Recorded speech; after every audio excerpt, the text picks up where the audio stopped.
Member of Parliament and Shadow Minister of Local Government and Regional Development Ganesh Mahipaul told reporters during the APNU+AFC press conference on Tuesday that the party recently provided the Guyana Elections Commission with pertinent information regarding a number of persons believed to have been dead or out of the country at the time of the last elections, but their ballots were cast. He explained that the party finds something amiss about Gecom's request for the addresses of the alleged victims of voter impersonation, since the body already has access to the same in the list of electors.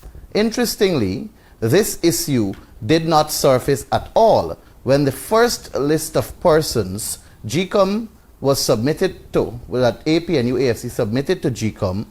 They did not ask for the addresses, but we submitted that list to Gecom, who submitted it to the Chief Immigrations Officer during the recount period of the elections 2020. The Chief Immigrations Officer and the Registrar of GRO conducted and verified the list that was submitted, and they did it within a reasonable time. He reasoned that these efforts are consistent with the Commission's timing the verification of the coalition's claims and a subsequent investigation. Nonetheless, he said that the party awaits a response to the missive. The addresses that Gecom is now seeking to ask for by virtue of claiming that the police wants it, it is on the official list of electors. That is a public document.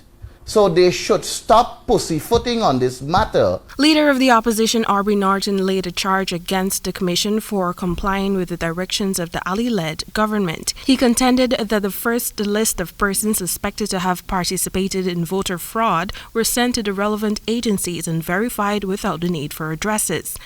In that process, they stopped sending it.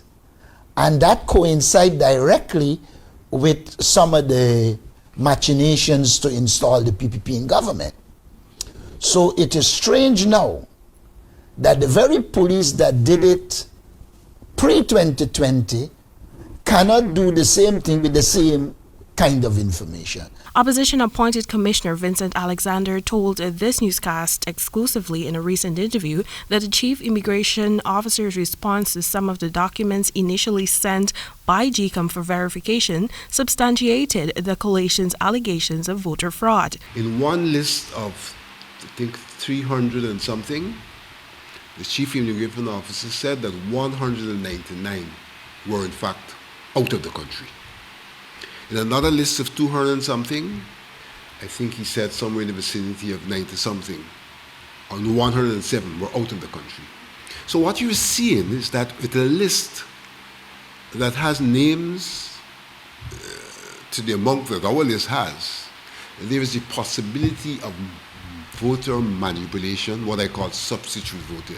The coalition has since asked Gecom to release the first set of verified reports already in its possession, conduct an internal probe into the matter which it aborted in 2020, and publicly release its own findings and publicly communicate the corrective action it proposes and intends to take to prevent any attempts of voter impersonation in future elections, among other things. Timeka Rodney reporting for the HGB Nightly News.